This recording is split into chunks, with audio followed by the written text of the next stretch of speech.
Bienvenida mis chicas y mis chicos a la lección número 3 de este curso para aprender ya a leer patrones escritos de amigurumis. En la lección anterior, que si no te la viste, está por aquí arriba el enlace o en la descripción del video también lo encuentras. Aprendimos a leer el patrón, cómo aprender a leer el lenguaje del patrón, cómo está diseñado el bosquejo y quedamos en algo importante y es desmenuzar muy bien las abreviaturas que encontramos allí. Vamos a arrancar con eso primero. Antes de enseñarles, mis chicas, cómo hacer para no perdernos en el patrón y hacerlo ordenadamente, quiero mostrarte acá muy bien las abreviaturas que mayormente se utilizan para que las sepamos. Primero, el anillo mágico siempre lo vamos a encontrar con la abreviatura A y M. La cadena o la cadeneta que normalmente llamamos, la abreviatura es la C, la A y la D. Seguimos con el punto bajo, que es el que utilizamos durante todo el amigurumi, ese es PB. Punto deslizado varía, puede ser PD, en mi caso, porque este es un patrón diseñado por mí, pero también encontramos en otros diseños o en otros patrones de otros idiomas, la P, la B y la X.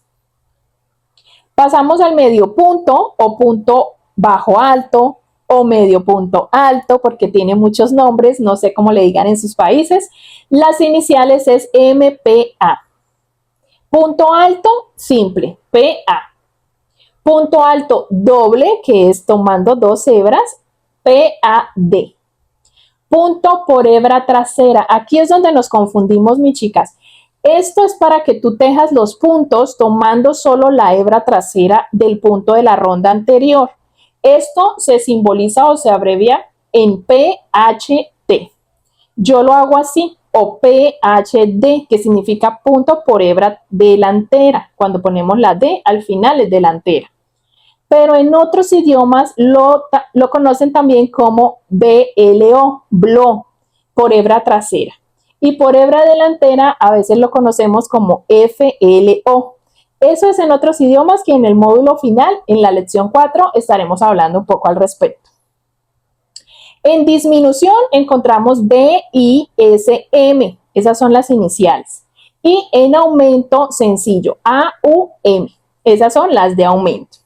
El resto ya lo vimos en la lección anterior, que aprendimos todo como está bosquejado, entre paréntesis, los números que encontramos en los paréntesis, qué significan, eso lo vimos anteriormente, así que está súper bien explicado para que se facilite muchísimo la lectura del patrón. Pasando a otro tema importante en esta parte del curso es aprender a leerlos sin perderte porque normalmente tendemos mucho a perdernos mientras estamos tejiendo.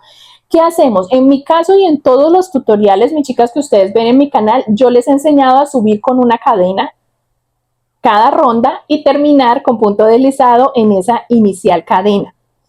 Pero los amigurumis en sí no inician así, simplemente poniendo los marcadores. Los marcadores nos ayudan muchísimo para no perdernos. Estos marcadores son supremamente fáciles de conseguir y los colocamos en el primer punto que tejemos y cuando llegamos allí lo retiramos y volvemos y lo colocamos en el punto siguiente. Si no lo quieres hacer así, te pierdes mucho, puedes hacerlo como yo te lo enseño, colocando una cadena al inicio de cada ronda. Eso nos marca de pronto una vena o una unión, pero no se nota porque es en el espaldar de cada amigurumi. Entonces lo puedes trabajar también así como yo te lo enseño y no te vas a perder.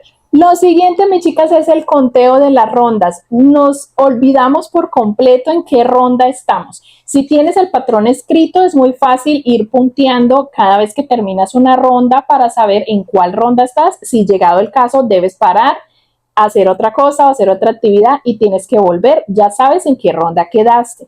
Si no lo tienes así y lo tienes mirando en la pantalla, puedes escribir en los comentarios, muchos comentarios en los videos son así del canal, donde veo que escriben el minuto en el que quedaron y así cuando vuelvan a retomarlo ya están en el minuto siguiente. También pueden, mis chicas, utilizar una libreta e ir apuntando en la ronda en que quedaron para no perderse. También nos equivocamos muchísimo, mis chicas, cuando estamos tejiendo y es aprender a desbaratar. Debemos aprender a desbaratar y corregir, mis chicas. Tenemos un miedo con esto y debemos perderlo completamente porque sí es necesario que nos haya quedado alguna ronda con puntos faltantes, alguna ronda mal hecha, es necesario desbaratar y volver a empezar. Y para finalizar esta lección, mis chicas, los errores más comunes que cometemos a la hora de mirar los patrones o de tejerlos es que no leemos la ronda completa antes de tejer. Empezamos a tejer mirando lo inicial y no mirando todo el final. Y por eso nos equivocamos tanto. Debemos mirar primero toda la ronda como está escrita y empezar a tejer. Otro error es no contar los puntos. Tejemos sin contar los puntos y cuando llegamos al final no nos cuadra la siguiente ronda y nos toca devolvernos. Así que en cada ronda debes contar los puntos. Tienen que coincidir como está en el patrón escrito. También otro error muy común es ignorar la cantidad de puntos finales, mis chicas. Ignoramos por completo ese número entre paréntesis al final y creemos que sí, me cuadra igual y no contamos ni miramos si sí nos quedó igual a ese número. Tiene que ser el número que el diseñador colocó entre paréntesis para cada ronda. Así que, mis chicas, esos son los errores más comunes que cometemos. Espero que esta lección también les haya ayudado mucho a entender y a aprender a leer los patrones escritos de los amigurumis y nos vemos en la siguiente lección.